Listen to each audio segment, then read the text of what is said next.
Hello everyone and welcome to my channel Learn with Nisha ji. So we are studying chapter 3, that is pair of linear equations in two variables. This is part 2 of the chapter. If you have not watched part 1, please go through that so that you can understand this part better, right? So if you have not subscribed the channel, you can subscribe the channel and spread a word amongst your friends for the preparation of class 10 maths online. So in part 1, we covered the graphical methods of solving pair of linear equations. Now we are going to see algebraic methods of solving a pair of linear equations.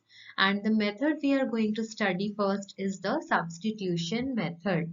Okay, substitution method बहुत important है, बहुत simple है और बहुत scoring है. तो इसको हम देखते हैं how we do it. ठीक है, इसमें आप एक example के through समझो. इसमें गिवन है solve the following pair of equations bye substitution method.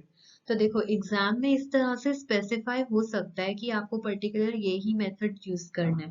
तो you have to learn all the methods. Okay, equation 1 is given to us, equation 2 is given to us. Okay, तो इसमें हमें क्या करना होता है, we can pick any one equation. Okay, and write one variable in terms of the other. जैसे हमने क्या किया है, हमने सेकंड इक्वेशन पिक करी और x को लिख दिया इन टर्म्स ऑफ y. हम 2y को इस साइड ले गए तो x equal to 3 minus 2y आ गया. तो x इक्वल टू समथिंग लिख लो या y इक्वल टू समथिंग लिखो. ओके, इक्वेशन 2 का काम हो गया. अब इससे हमारी बन गई है इक्वेशन नंबर 3, राइट. इक्वेशन 1 में अब ये x की वैल्यू सब्स्टिट्यूट करनी होती है. ठीक है, जहां भी इक्वेशन 1 में x है वहां पे x की जगह आप क्या रखोगे, ये वैल्यू जो थर्ड इक्वेशन में है. ओके, तो ये हमने सब्स्टिट्यूट की तो हमें मिल जाएगा 7x की जगह 7 into 3 minus 2y minus 15y is equal to 2.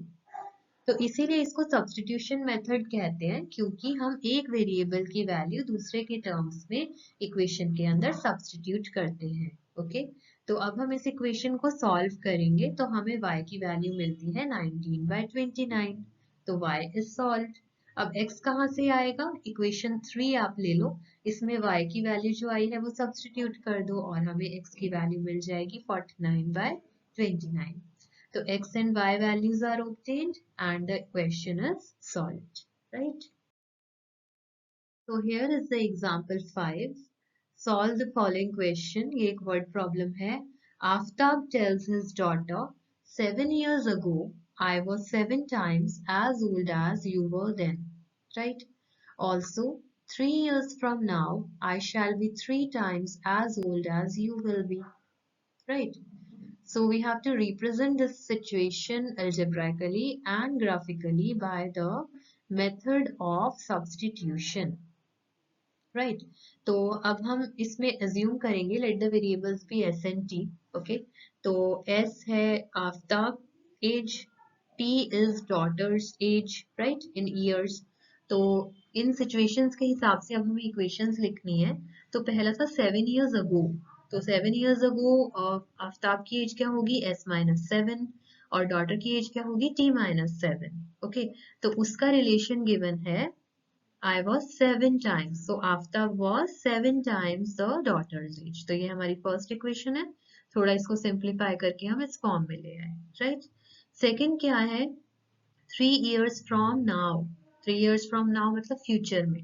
तो फ्यूचर में one age will be s plus 3, another age will be t plus 3. I shall be 3 times. तो 3 into t plus 3 is equal to s plus 3.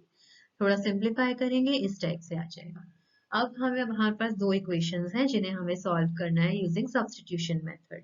तो हम second equation से s की value निकाल लेते हैं t के टर्म्स में. ये हमारी थर्ड इक्वेशन आ गई, ठीक है, और इसे सब्स्टिट्यूट कर दो 1 के अंदर. तो 1 में s की जगह हमने ये वाली वैल्यू सब्स्टिट्यूट कर दी. t के लिए सॉल्व किया, t गिव्स 12, और अब ये t की वैल्यू इस पर्टिकुलर इक्वेशन के अंदर डालेंगे तो s आ जाएगा. तो s इज 42. तो जो आफ्ताब की एज है वो 42 years है और डॉटर की एज है वो है 12 years. So this solves the question. So here's example number 6. In a shop, the cost of 2 pencils and 3 erasers is 9. The cost of 4 pencils and 6 erasers is 18. Find the cost of each pencil and each eraser, right? तो हम इसमें assume कर लेते हैं कि हर pencil की cost है x और इरेजर की कॉस्ट है y। तो हमारी इक्वेशंस बन जाएंगी 2x + 3y = 9, 4x + 6y = 18। अब हमें अगेन सब्स्टिट्यूशन मेथड से अगर सॉल्व करते हैं तो हम इक्वेशन नंबर 1 में x को लिख रहे हैं in terms of y, we get this. इसको नंबर कर देंगे इक्वेशन 3, 1 यूज हो चुकी है, अब ये वैल्यू हम 2 के अंदर पुट करेंगे। तो x की जगह हमने ये पूरा एक्सप्रेशन पुट कर दिया, बाकी सब एज इट इज है। वी सॉल्व दिस, बट ये क्या हुआ, सॉल्व होने पे हमें 18 = 18 मिल गया। This is true for all the values of y। तो इस केस में हमें कोई ऐसी स्पेसिफिक y की या x की वैल्यू नहीं मिली है, ट्रू है ये तो हमेशा ही ट्रू होगा 18 = 18। So we have infinitely many solutions. ठीक है, यूनिक सॉल्यूशन नहीं है, we have many solutions for this. Example 7 is very interesting. It says two rails are represented by these equations. Okay. Now they are asking, will the rails cross each other? इसको आप ऐसे समझो जैसे suppose these are lines, rails are lines actually. ठीक है, अगर parallel lines होती हैं तो पैरेलल लाइंस क्या कभी मीट करती हैं? Will they cross each other? No. Okay, और अगर इस तरह इंटरसेक्टिंग लाइंस हैं वो क्रॉस करेंगी एक दूसरे को, राइट। सो इसमें बेसिकली अगर हमारा पैरेलल लाइंस वाली कंडीशन ट्रू हो जाती है तो रेल्स विल नॉट क्रॉस, अगर इंटरसेक्टिंग वाली होती है तो दे विल क्रॉस, राइट। तो अब हम क्या करेंगे, हम दोनों इक्वेशंस को लेंगे one by one, substitution method से सॉल्व करते हैं। इक्वेशन 1 में x की वैल्यू निकाली है इन टर्म्स ऑफ y और उसे इक्वेशन 2 में पुट किया। तो जब हम सॉल्व करते हैं तो हमें ये अजीब सा स्टेटमेंट मिलेगा -4 = 0, बट ये तो हर कंडीशन में फॉल्स ही रहेगा। ठीक है, तो ये फॉल्स है, तो इन दोनों इक्वेशंस का कोई सोल्यूशन नहीं है। ऐसा किस केस में होता है? पैरेलल लाइंस के केस में। तो rails will not cross each other, parallel होंगी। Okay, so here's the exercise 3.2 question number 1. So this type of question is generally asked in the exam. It says solve the following pair of linear equations by the substitution method. इसमें ये important है कि आपको specifically बता रखा है कि इसी method से ही आपको solve करना है। ठीक है, तो इसमें हमारे पास 6 parts हैं, तो इनको हम one by one solve करेंगे and let's see हमें x, y या जो भी variables हैं s, t, इनकी क्या values मिलती हैं। बट हम particularly use करेंगे substitution method. Okay, so now let us solve these one by one. तो here's the first question, first part.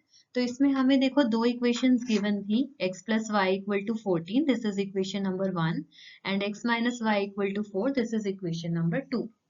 तो हमें substitution method से इसको solve करना है। तो आप कोई भी एक equation pick कर लो, हमने pick की है equation number 2 और इसमें एक वेरिएबल को हमने लिख लिया दूसरे के टर्म्स में, तो हमने लिख लिया x = 4 + y। इसको हमने ले लिया इक्वेशन नंबर 3। तो ये इक्वेशन 3 कौन सी इक्वेशन को यूज करके लिखी है? हमने इक्वेशन 2 को। ठीक है, तो 2 का काम हो गया। अब हम इक्वेशन 1 को पिक करेंगे और इक्वेशन 1 में x की ये वाली वैल्यू सब्स्टिट्यूट करेंगे, राइट। तो x की जगह क्या रखेंगे? 4 + y = 14। इसे सॉल्व करेंगे तो y की वैल्यू आ जाएगी 5। ओके, अब हमें इस इक्वेशन में, थर्ड इक्वेशन में y पता चल गया, y 5 है, तो x क्या हो जाएगा? 4 + 5 दैट इज 9। तो इक्वेशन का सोल्यूशन क्या आएगा? x is 9 and y is 5, right? So now here comes the second part. इसमें देखो क्या डिफरेंस है, इसे देख के कई स्टूडेंट्स थोड़ा सा कंफ्यूज हो जाते हैं। ऐसा कुछ नहीं है, s और t भी वेरिएबल्स हैं जैसे x और y होते हैं। ओके, इसे देख के आपको कंफ्यूज नहीं होना, सिमिलर वे में ही सॉल्व होगा। Okay, first equation is given, second equation is given और इन्हें सब्स्टिट्यूशन मेथड से हमें सॉल्व करना है। तो हम एक इक्वेशन यूज करेंगे, we are using equation number 1 to get this equation 3। इसमें हम s की वैल्यू निकाल रहे हैं 3 + t, तो हमने एक वेरिएबल को दूसरे के टर्म्स में लिख लिया। ओके, तो first equation is used.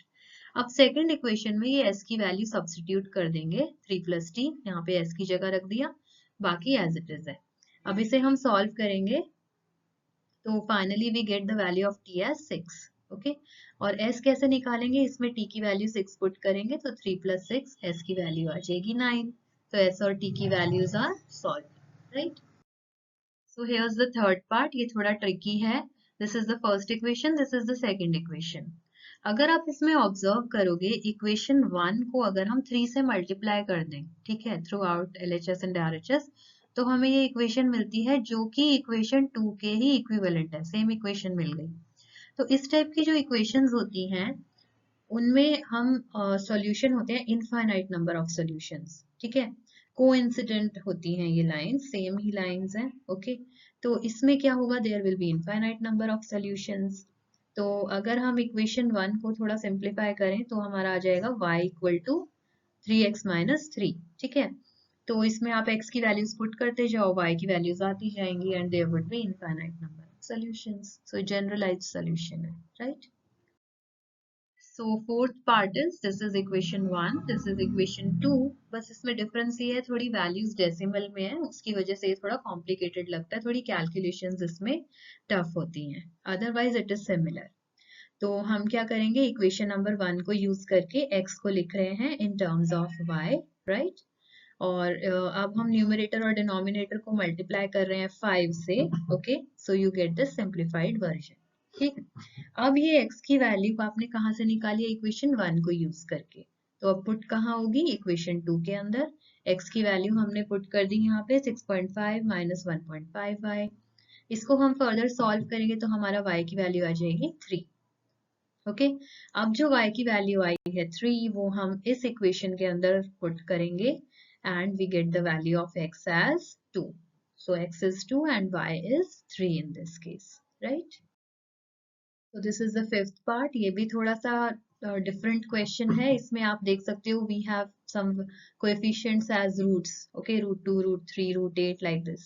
This is equation number 1, this is equation number 2. So हम क्या करेंगे, equation 2 को थोड़ा simplify करके x को लिख रहे हैं in terms of y, right? Simple. Now this value of x is substituted in equation number 1 and when we solve this we get y as 0, okay.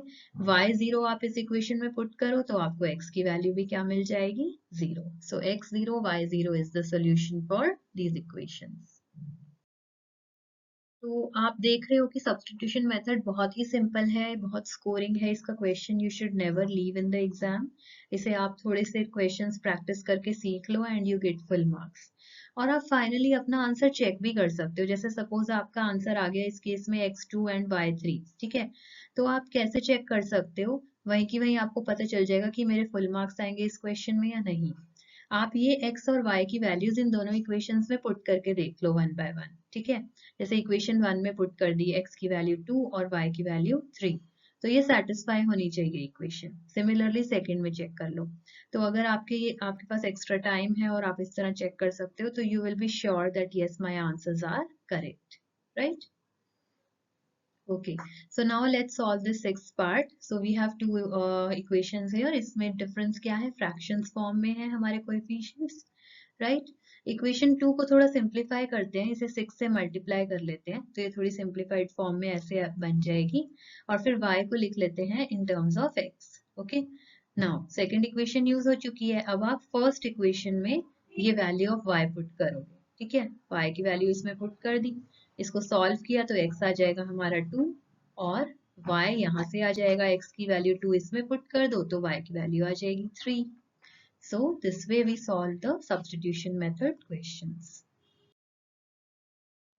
So here comes another question. We have to solve two equations are given to us. These we have to solve and hence find m for which y is equal to mx plus 3. Right? So let's start solving.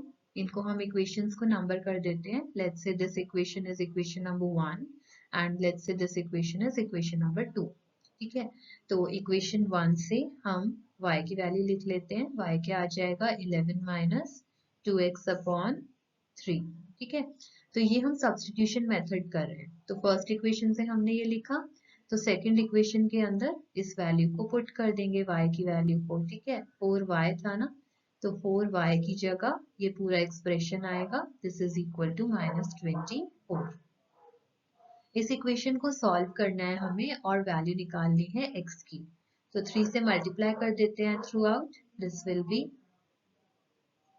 3 से multiply करने से this 3 will cancel out and -24 into 3. So this is going to be minus 72. Okay. Let's solve it further. So it becomes 6x minus 44 plus 8x is equal to minus 72.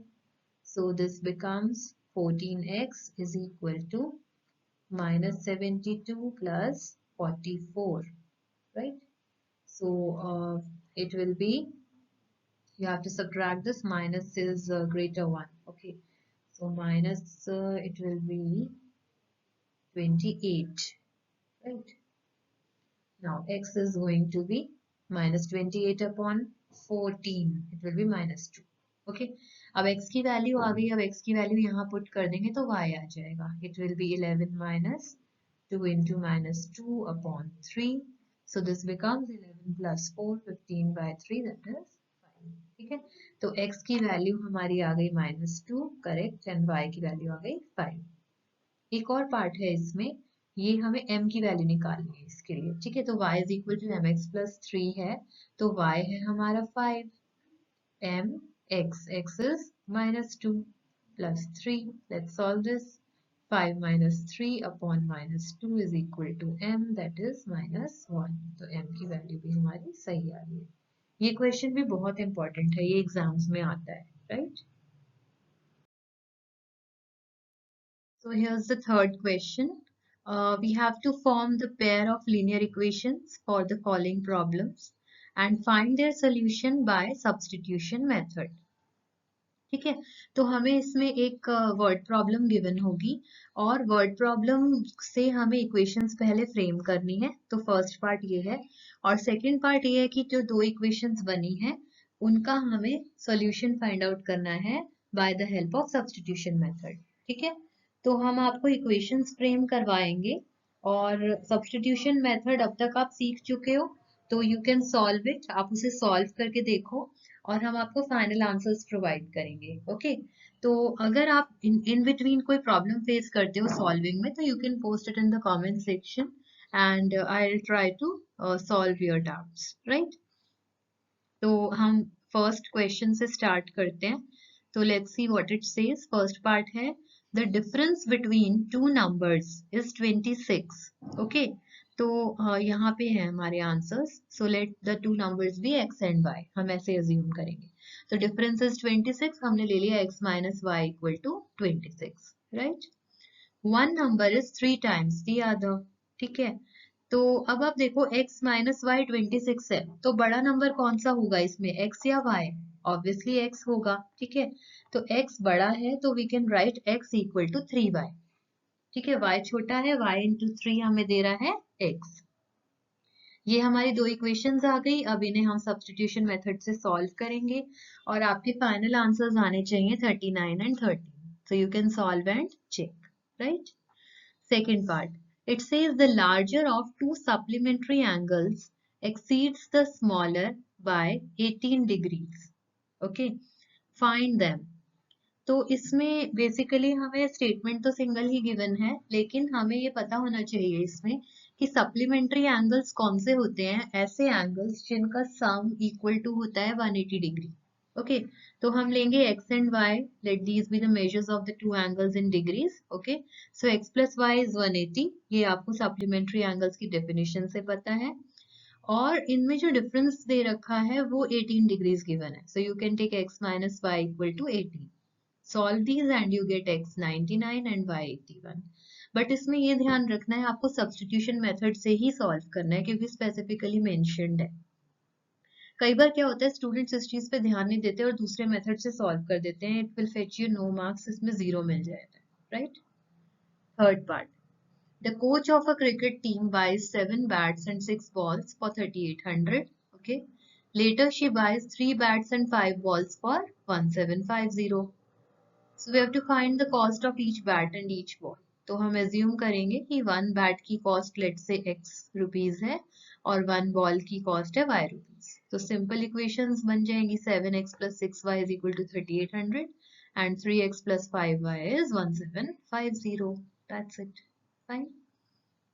Now let us see the fourth part. The taxi charges in a city consist of a fixed charge together with the charge for the distance covered. ठीक है। जैसे suppose for a distance of 10 kilometre उसने charge पे किया है ₹105 और 15 kilometre की journey में चार्ज पे किया है 155। ओके, तो हमें बताना है what are the fixed charges and what are the charge per kilometre. तो इस टाइप के क्वेश्चंस में क्या है, आप एक फिक्स्ड चार्ज अज्यूम कर लो, फिक्स्ड चार्ज x ले लिया सपोज, ओके, और y हमने अज्यूम कर लिया कि चार्ज पर किलोमीटर, कि 1 किलोमीटर में चार्ज इतना लग रहा है, ठीक है। तो 10 किलोमीटर के लिए चार्जेस कितने हो जाएंगे, एक तो फिक्स्ड चार्ज लगेगा x, ठीक है, और एक लगेगा 10 इंटू वाई, क्योंकि y तो 1 किलोमीटर का कॉस्ट है ना, तो 10 किलोमीटर का कॉस्ट क्या हो जाएगा 10y, this is equal to 105। Okay, और 15 किलोमीटर की जर्नी में फिक्स्ड कॉस्ट कितनी लगेगी, x ही लगेगी, और वेरिएबल कॉस्ट लगेगी 15 इंटू वाई, वो किलोमीटर पे डिपेंडेंट है, ठीक है, इनका जो सम है वो 155 हो जाएगा। तो इन दोनों इक्वेशंस को सब्स्टिट्यूशन मेथड से सॉल्व करेंगे and we get x equal to 5, y equal to 10। दोनों वैल्यूज आ गई। अब हमसे पूछा है how much does the person have to pay for travelling a distance of 25 kilometre. अब 25 किलोमीटर के लिए फिक्स चार्ज कितना होगा x, ठीक है, that is 5 plus 25 into variable charge into 10, right. So 5 plus 25 into 10 that is 255 हो जाएगा हमारा पे। Okay, now comes the fifth part. So what does it say? A fraction becomes 9 by 11 if 2 is added to both the numerator and denominator. Okay. Then if 3 is added to both numerator and denominator, it becomes 5 by 6. Find the fraction. Okay. तो ये काफी interesting question है। जैसे fraction आप assume कर लो, let the fraction be x by y, हम ऐसे एज्यूम कर सकते हैं, ठीक है, x न्यूमरेटर हो गया और y डिनोमिनेटर हो गया, ठीक है। इसके बाद अब देखो फर्स्ट स्टेटमेंट क्या कहती है, 2 is added to both numerator and denominator, तो आप x में ऊपर 2 ऐड कर दो न्यूमरेटर में, ठीक है, और डिनोमिनेटर में क्या ऐड करा रहे हैं, डिनोमिनेटर में भी 2 ऐड करा रहे हैं, तो then they are saying the fraction becomes 9 by 11, ठीक है, इट बिकम्स 9 upon 11, राइट। दूसरा क्या स्टेटमेंट है, if 3 is added to both numerator and denominator, तो न्यूमरेटर था हमारा x, ठीक है, x में आप कितना ऐड करा रहे हो 3, ओके, और डिनोमिनेटर में सिमिलरली वी आर एडिंग 3, तो न्यूमरेटर और डिनोमिनेटर में अगर हम 3 ऐड करते हैं तो जो हमारा फ्रैक्शन है वो क्या बन जाता है, इट इज 5 by 6, राइट। तो ये दो इक्वेशंस बन गई हमारी, इसको हम क्रॉस मल्टीप्लाई कर लेंगे तो हमारी इक्वेशन सिंप्लीफाई होके इस टाइप से आ जाएंगी, ये दो इक्वेशंस बन जाएंगी, right. These you can solve by substitution method and find the value of x and y. X will be 7, y will be 9, तो 7 by 9 हमारा फ्रैक्शन हो जाएगा, right?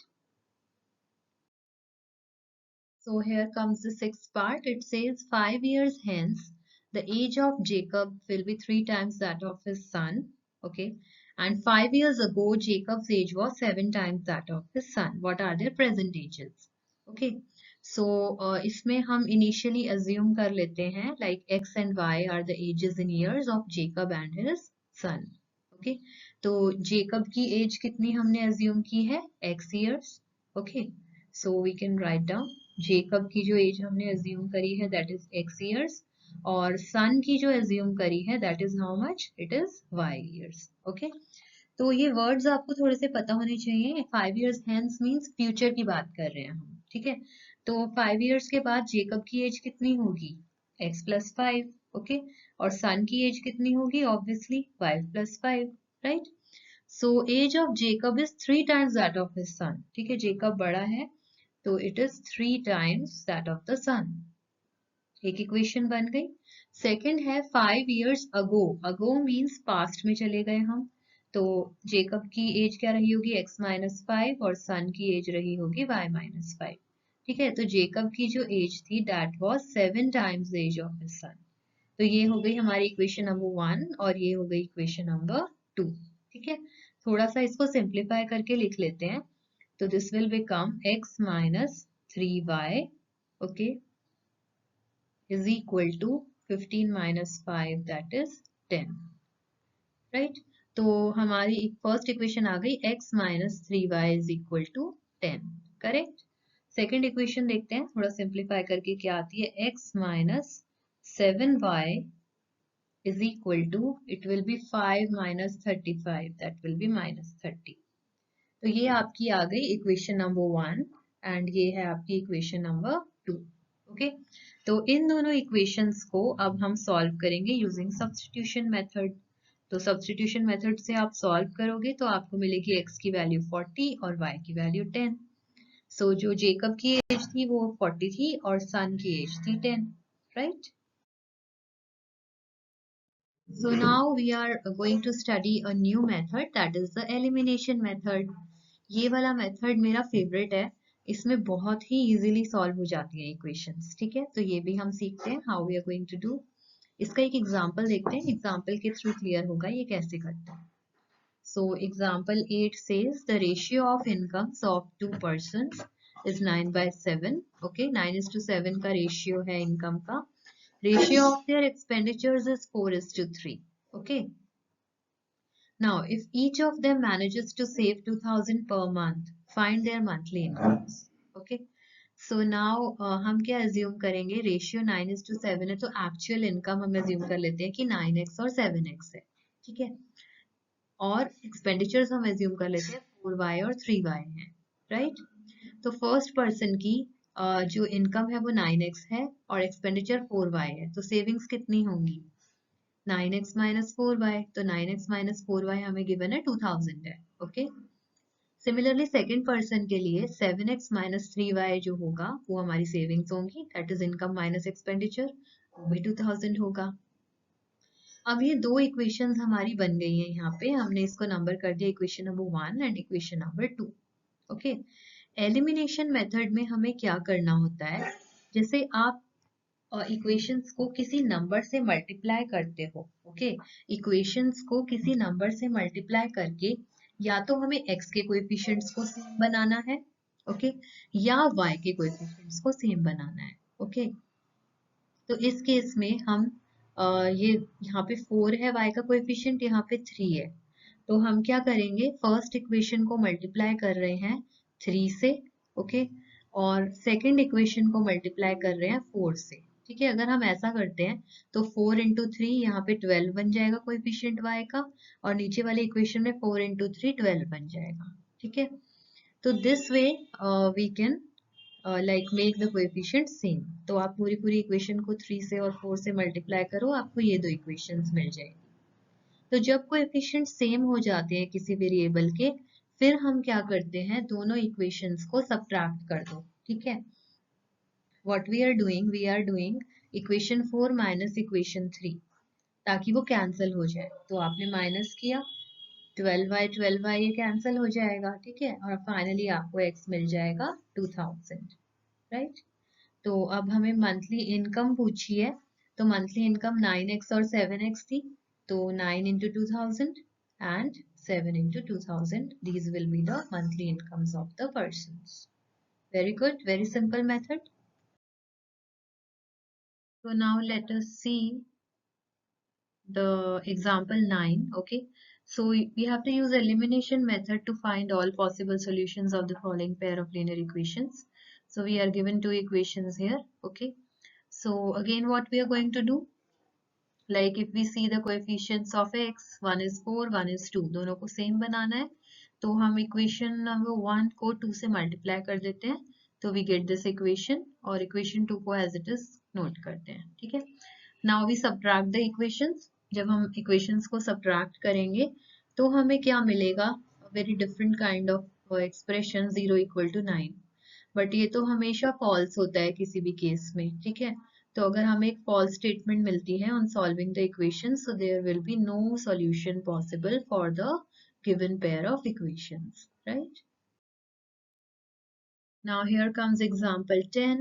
ये बहुत important question है, इस टाइप का question generally आपको एग्जाम में मिलेगा और aptitude related tests में भी होता है ये, NTSC एंट्रेंस एग्जाम्स में आता है, तो ये बहुत इंपॉर्टेंट कंसेप्ट का क्वेश्चन है, इसे आप अच्छे से समझो। एक बार अगर आपके माइंड में ये इसका कंसेप्ट सेट हो गया तो life long you will remember that, ठीक है। तो इस क्वेश्चन को बहुत ध्यान से देखना है आपको। So it says the sum of a 2-digit number and the number obtained by reversing the digits is 66, right? जैसे हम एक एग्जांपल लेते हैं, ये क्या कहना चाह रहे हैं, जैसे आपने कोई 2-digit नंबर लिया, कोई एक सिंपल कुछ भी एग्जांपल ले लो आप, लेट्स से 23, और रिवर्स करने पे नंबर क्या बनेगा, 32, ठीक है। तो ये इसका सम बेसिकली कहना चाह रहे हैं, ठीक है। जैसे इसका सम अगर हम करेंगे तो 55 आएगा, बट हमें क्या गिवन है, कुछ ऐसे दो नंबर्स हैं, 2-digit नंबर है, ओके, वो नंबर और उसका जो रिवर्स है, उसका जो सम आता है दैट इज 66, ये हमें गिवन है, okay. Second thing which is given is if the digits of the number differ by 2, ठीक है। डिजिट्स ऑफ द नंबर मतलब जैसे इस केस में एक डिजिट था 2, एक डिजिट था 3, तो इनका अगर हम डिफरेंस लें तो 1 आएगा ना, तो इस तरह से 2 है इस केस में डिफरेंस, तो we have to find the number, okay. तो कभी भी हमें 2-digit नंबर लेना होता है तो हम किस तरह लेंगे, हम अज्यूम करेंगे कि 10th digit let's say x है और 1st डिजिट यूनिट्स डिजिट हमारी y है, ये होती है 10th डिजिट, ये होती है यूनिट्स डिजिट, राइट। तो एक्चुअल में नंबर क्या होगा, अगर ये डिजिट्स है तो number would be 10x plus y, okay. So reverse अगर हो गए डिजिट्स तो क्या हो जाएगा, अगर रिवर्स हो गए तो हमारा नंबर बन जाएगा 10y प्लस x, क्योंकि अब 10th पोजीशन पे y आ जाएगा और यूनिट्स पोजीशन पे x रह जाएगा, करेक्ट। तो ये आपको याद रखना है, 10th डिजिट अगर आपने x ली है और यूनिट्स डिजिट y ली है तो नंबर फॉर्म होता है 10x plus y, reverse number हो जाएगा 10y प्लस x। अब हम इसको सॉल्व कर सकते हैं, इक्वेशंस क्या होंगी, ये है ओरिजिनल नंबर, ये है रिवर्स नंबर, दोनों का सम किसके इक्वल गिवन था, 66 के, तो दोनों नंबर्स को हमने ऐड कर दिया, इट गिव्स 66। थोड़ा सिंप्लीफाई करेंगे, you get x plus y equal to 6। दूसरा हमें क्या गिवन था कि जो डिजिट्स है दे डिफर बाय 2, तो x minus y can be 2 और y minus x can be 2, we do not know, ठीक है, कौन सा बड़ा है ये हमें नहीं पता। तो अब हमारे पास दो इक्वेशंस आ गई, ठीक है। तो अब हम एक बार तो इन दोनों सेट ऑफ इक्वेशंस को सॉल्व करेंगे, 1 और 2 को, ठीक है, और एक बार सॉल्व करेंगे 1 एंड 3 को, क्योंकि हमें दोनों ही केसेस में चेक करना है, ठीक है। तो एक केस में, फर्स्ट केस में आपके पास आएगी वैल्यू, नंबर विल बी 42, कैसे आएगा, x की वैल्यू 4 आई, y की वैल्यू 2 आई, तो नंबर क्या था 10x प्लस y, तो 10 इंटू 4 प्लस 2 विल बी 42। और सेकंड केस में जब आप सॉल्व करोगे तो आपको नंबर मिलेगा 24, ठीक है। तो दो ऐसे नंबर्स पॉसिबल हैं जिनमें ये कंडीशंस ट्रू होती हैं, one is 42 and one is 24, right. अब हम सॉल्व करेंगे एक्सरसाइज 3.3, इसमें फर्स्ट क्वेश्चन है हमारा, solve the following pair of linear equations by elimination method and by substitution method, okay. दोनों मेथड से सॉल्व करना है, सब्स्टिट्यूशन मेथड के हम काफी क्वेश्चंस कर चुके हैं तो वो आप खुद एक बार ट्राई करोगे और आंसर्स तो सेम ही आएंगे दोनों से, ठीक है। हम अभी मेनली एलिमिनेशन मेथड पे फोकस करते हैं क्योंकि अभी हमें उसकी प्रैक्टिस करानी है, okay. So one by one, let's see each and every question. So this is our first question, first part. These two equations are given to us. ठीक है, हम एलिमिनेशन मेथड में क्या फोकस करते हैं, या तो x के दोनों कोएफिशिएंट्स को सेम कर दो या y के, ठीक है। तो कोई भी जैसे अगर इसी क्वेश्चन को मे बी 10 स्टूडेंट सॉल्व करें तो जरूरी नहीं है सब सेम टाइप से ही सॉल्व करें, कोई मे बी इक्वेशंस को 2 से मल्टीप्लाई कर सकता है, कोई 3 से कर सकता है, डिपेंड्स कि वो कौन से वेरिएबल के कोएफिशिएंट्स को सेम कर रहे हैं, ओके। तो हम इसमें क्या करें, इक्वेशन नंबर 1 को लेट्स से 3 से मल्टीप्लाई करते हैं, ओके। तो क्या आ जाएगा, 3x plus 3y is equal to 15, ये इक्वेशन फ्रेम हो गई, फर्स्ट इक्वेशन थर्ड में कन्वर्ट हो गई, तो अब हमें 2 और 3 है। अब इसमें हम y के कोएफिशिएंट्स देखें, एक में -3 है, एक में +3 है, तो दोनों इक्वेशंस को ऐड कर देते हैं ताकि ये कैंसिल हो जाए। तो इक्वेशन 2 और इक्वेशन 3 को हमने ऐड किया तो हमारे पास आ गया 5x इज इक्वल टू 19 और x की वैल्यू आ गई 19/5, राइट। अब इक्वेशन नंबर 1 को यूज करके हम y निकाल लेंगे x की वैल्यू सब्स्टिट्यूट करके and y comes out as 6/5, right. तो ये हमने इसको सॉल्व कर दिया using elimination method. Substitution method से भी आप सॉल्व करो, you will get the same answer, right. So this is the first question, second part. So this is one equation, this is second equation. These are given to you. तो इसमें हम देखते हैं y का coefficient इधर 4 है, इधर -2 है। तो दोनों को सेम बनाने के लिए हम इक्वेशन 2 को 2 से मल्टीप्लाई कर रहे हैं। तो इक्वेशन 2 को 2 से मल्टीप्लाई करेंगे तो क्या आ जाएगा, 4x - 4y plus is equal to 4। Okay, तो अब इक्वेशन 1 और 3 को सॉल्व करना है, तो दोनों को ऐड कर देते हैं क्योंकि यहाँ पे +4y, यहाँ -4y कैंसिल हो जाएगा। ऐड किया तो हमें मिलेगा 7x is equal to 14 and x is 2, right. Now x की वैल्यू मिल गई हमें, ये अब हम इक्वेशन नंबर 2 में सब्स्टिट्यूट कर देते हैं और हमें y मिल जाएगा 1। So this is the way we are solving using elimination method. So here comes the third part. इसमें देखो x का कोएफिशिएंट 3 है, इधर x कोएफिशिएंट 9 है। ओके, तो इस इक्वेशन को हम 3 से मल्टीप्लाई कर देते हैं। Equation 1 into 3 will give you this equation, right? तो अब हम दोनों को सब्ट्रैक्ट करेंगे, दोनों में 9 कोएफिशिएंट है, सब्ट्रैक्ट करने से x वाला टर्म एलिमिनेट हो गया, तो you will gate this equation और y की वैल्यू आ जाएगी -5/13, ठीक। अब x की वैल्यू कहाँ से निकालेंगे, यहाँ पे इक्वेशन नंबर 2 में y की जो वैल्यू आई है वो सब्स्टिट्यूट करेंगे और x की वैल्यू आ जाएगी 9/13। तो merely watching these questions is not going to help you out much. आपको पेन पेपर लेके खुद भी सॉल्व करना है, ठीक है। सारी इक्वेशंस खुद से भी सॉल्व करके देखो और स्टेप्स पुट अप करके देखो। Through practice you will be perfect in this, right. So another question, fourth part, these two equations are given. हम देखते हैं इसमें coefficients of let's say y में कोएफिशिएंट ऑफ y इसमें 2/3 है और इसमें -1/3। ओके, तो 2 से मल्टीप्लाई कर देते हैं इक्वेशन 2 को, तो ये हमारी इक्वेशन आ जाएगी, राइट। अब 1 और 3 को ऐड करेंगे क्योंकि एक में कोएफिशिएंट है 2/3, एक में -2/3, वो कैंसिल हो जाएंगे। ऐड करने पे आपको मिलेगा x/2 + 2x is equal to 5। Okay, solving it, x is 2 और y की वैल्यू आ जाएगी -3। y कैसे निकालेंगे, x की वैल्यू इन दोनों इक्वेशंस में से किसी में भी पुट कर दो और y आ जाएगा, right?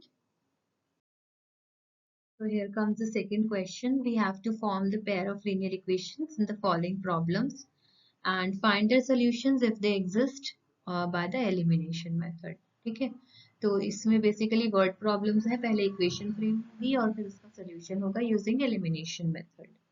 Okay, so first part देखते हैं क्या कहते हैं इसमें। If we add 1 to the numerator and subtract 1 from the denominator, a fraction reduces to 1. तो हम assume कर लेते हैं let x be the numerator and y be the denominator of the fraction, ठीक है। तो एक्चुअल में फ्रैक्शन क्या है हमारे पास, fraction is x upon y। Okay, तो हमें क्या गिवन है, हमने ऐड किया न्यूमरेटर में 1, we add 1 to the numerator and subtract 1 from the denominator, तो y में से 1 सब्ट्रैक्ट किया है, ठीक है। Fraction reduces to 1, that means fraction हमारा क्या हो जाएगा, 1। ओके, इट बिकम्स 1/2, ठीक है। 1/2 कब होगा, if we only add 1 to the denominator, तो न्यूमरेटर में कुछ टच नहीं करना, न्यूमरेटर तो x ही रहेगा, बट डिनोमिनेटर में y में आप क्या कर रहे हो, यू आर एडिंग 1, तो y + 1 हो जाएगा, ठीक है। तो अब हम इनको इक्वेशंस को क्रॉस मल्टीप्लाई करेंगे तो हमारी एक इक्वेशन बन जाएगी ये और दूसरी इक्वेशन ये बन जाएगी। अब इन दोनों इक्वेशंस को आप एलिमिनेशन मेथड से बहुत इजीली सॉल्व कर सकते हो। देखो y का कोएफिशिएंट सेम है दोनों में, -1 -1, तो just you can subtract these equations, ठीक है। इन इक्वेशंस को आप सब्ट्रैक्ट करोगे तो आपको y एलिमिनेट होके x की वैल्यू मिल जाएगी और वो x की वैल्यू किसी भी एक इक्वेशन में पुट कर दो तो फिर आपको वो वैल्यू भी मिल जाएगी दोनों वेरिएबल्स की। ओके, तो x आएगा आपका 3 और y आ जाएगा 5, तो फ्रैक्शन बन जाएगा 3/5, right. Now let us see the second part. So 5 years ago, Nuri was thrice as old as Sonu. 10 years later, Noori will be twice as old as Sonu. How old are Noori and Sonu? तो नूरी और सोनू की हमने as assume कर ली x and y in years respectively. Okay. तो what it says 5 years ago. Ago means ago past होता है या future होता है? Ago is past. तो x minus 5 होगी एज नूरी की. और सोनू की एज क्या होगी 5 years ago? y minus 5. So Noori was thrice as old as Sonu. So this is equal to 3 times y minus 5. Right? तो पहली इक्वेशन हमारी ये फ्रेम हो गई. और फिर कह रहे हैं 10 years later. तो 10 years later means future की बात हो रही है. ठीक है. तो it will be x plus 10 here. और y क्या होगा? y plus 10. 10 years बाद एज क्या होगी? y plus 10. Now, Noori will be twice as old as Sonu. तो ये सोनू की एज है twice. तो इसको 2 से मल्टीप्लाई कर दिया. Put an equal to sign. So this is equation number 1. This is equation number 2. Right? दोनों ही equations में x का coefficient 1 है. तो बहुत सिंपल है. equations को subtract कर दो और equation subtract करके x eliminate हो जाएगा. y की वैल्यू आ जाएगी और फिर आप x निकाल लो. तो x बेसिकली आएगा आपका 50 और y आएगा 20. You can verify this, right? Now let's see the third part. What it says: sum of the digits of a 2-digit number is 9. Okay, तो x और y assume कर लिए हमने. Let x and y be the tens and units digits of the number. ठीक है. Sum of the digits is 9. तो x plus y क्या हो गया? x plus y is 9. Okay. 9 times this number is twice the number obtained by reversing the order of the digits. तो ये वाला थोड़ा सा टिपिकल है. ये कैसे होगा? 9 times this number. ठीक है. नंबर क्या होगा? 10x plus y. अभी हमने देखा था. ठीक है. x हमारा tens digit है और y हमारा units digit है. तो 9 times this number means 9 times 10x plus y. Okay. It is equal to twice the number obtained by reversing the order of the digits. Reversing the order of the digits से हमें क्या मिलेगा? y हमारा tens place पे आ जाएगा तो number क्या बन जाएगा? 10y plus x. ओके. तो ये आपकी सेकंड इक्वेशन बन गई. तो you have two equations, two variables. You can eliminate, right? And answer जो आपका आएगा x would be 1, y would be 8. तो नंबर हो जाएगा 18.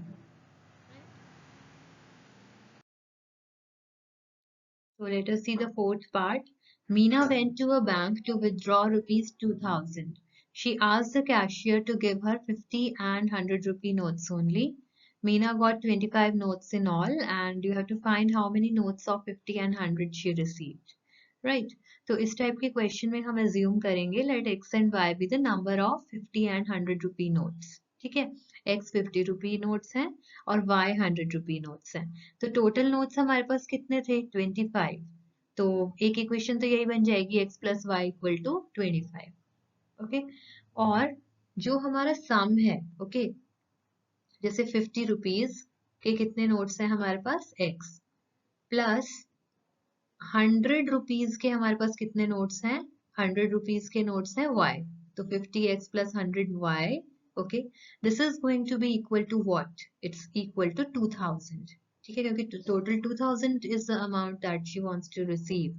तो इसको हम थोड़ा सा 50 से डिवाइड करेंगे, सिंप्लीफाई करेंगे तो हमें ये इक्वेशन मिल जाएगी. अब इन दोनों इक्वेशंस को एलिमिनेशन मेथड से करना है आपको सॉल्व. तो x का कोएफिशिएंट यहाँ 1 है, यहाँ पे भी 1 है. तो आप सब्ट्रैक्ट कर दो दोनों इक्वेशंस को. x will be eliminated और आपको y मिल जाएगा. Then you can use the value of y in any of the equations to get x. तो x है हमारा 10 और y आ जाएगा 15, right? Now, next let's see the fifth part. A lending library has a fixed charge for first 3 days. Okay, तो पहले 3 दिन के लिए फिक्स है charge and an additional charge for each day thereafter. Okay, now Saritha paid rupees 27 for a book kept for 7 days. Okay, while Susie paid rupees 21 for the book she kept for 5 days. All right, find the fixed charge and the charge for each extra day. तो इसमें हम assume करेंगे x suppose हमारा fix charge है जो 3 days के लिए है, फर्स्ट 3 डेज के लिए, और y हमारा एडिशनल चार्ज है इन रुपीज पर डे। तो हम फर्स्ट केस लेते हैं इसमें सारिता वाला। तो सारिता ने 7 डेज के लिए रखी है बुक, तो पहले 3 डेज के लिए तो फिक्स चार्ज x ही लगेगा, ठीक है। रिमेनिंग डेज कितने हुए, 4 डेज। तो 4 डेज के लिए पर डे के हिसाब से y था चार्ज, तो 4y टोटल चार्ज हो जाएगा। तो x plus 4y is equal to 27, right. Second case लेते हैं स्यूजी का, जिसने 5 डेज के लिए ली है बुक। तो 3 डेज के लिए तो x ही होगा चार्ज, 2 डेज जो बचे तो 2 इंटू वाई, उसका चार्जेस मीन्स वेरिएबल होगा इस टाइप से। और वो किसके इक्वल है, टोटल 21, ठीक है। तो अब हम इसको एलिमिनेशन मेथड से कैसे सॉल्व करेंगे, x के कोएफिशिएंट सेम है तो हम सब्ट्रैक्ट कर देंगे इक्वेशंस को, ठीक है। सब्ट्रैक्ट करेंगे तो क्या आ जाएगा, 2y is equal to 6. Okay, तो y will be equal to what? y will be equal to 3, right? Match कर रही है वैल्यू। और x आप निकाल लो किसी भी एक इक्वेशन में, y की वैल्यू डाल के x आ जाएगा 15। Quite simple. तो वर्ड प्रॉब्लम्स बहुत इंपॉर्टेंट है एग्जाम पॉइंट ऑफ व्यू से, हमेशा इसका क्वेश्चन कंपल्सरी आना ही है, तो इन्हें आप प्रैक्टिस करो and you can get full marks in this. So now let us see a summary of the chapter. इसमें आपको एक basic crux मिल जाएगा complete chapter का, okay? So the first point says a pair of linear equations in two variables can be represented and solved by two methods. कौन-कौन से methods हैं? One is the graphical method and one is algebraic method, okay? So graphical method में हमारे पास 3 cases होते हैं. Graph is a pair of linear equations in two variables. It is represented by two lines. Okay. If the lines intersect at a point, then the point gives unique solution of the two equations. Equations are consistent. Okay. अगर lines coincide करती हैं तो infinitely many solutions होते हैं. Each point on the line being a solution. और इस case में हमारी pair of equations होती हैं dependent and it's consistent again. Okay. अगर lines parallel हैं तो there will be no solution and the pair of equations is inconsistent, right? Then algebraic methods में हमने दो methods किए हैं, substitution method, elimination method, okay? फिर अगर हमें coefficients use करके कुछ conclusions draw करने हैं तो we have two equations like this, okay? तो अगर a1 by a2 not equal to b1 by b2 है तो क्या होता है, it is consistent. इस केस में हमारा यूनिक सॉल्यूशन होता है, okay. a1 by a2 equal to b1 by b2 not equal to c1 by c2, तो it is inconsistent, no solution. और अगर तीनों ratios equal हैं then the linear equations are dependent और consistent होता है हमारा system, infinitely many solutions होते हैं, right? There are several situations which can be mathematically represented by two equations that are not linear to start with, ठीक है। लेकिन फिर हम उन्हें alter कर सकते हैं कि वो थोड़ा changes करके pair of linear equations बन जाए, right?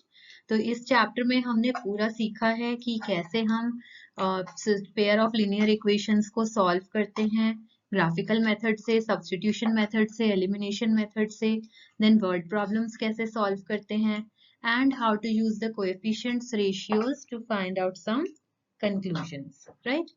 तो ये चैप्टर आपका यहीं कंप्लीट होता है. स्टिल अगर आपको कोई डाउट्स हैं you can join the live sessions held every weekend, okay, they are free of cost. और अगर आपको कोई डाउट है you can post it in the comment section, right? Thank you so much for watching the video. Subscribe the channel if you have not and stay tuned to my channel Learn with Nisha Ji for more updates. Thank you.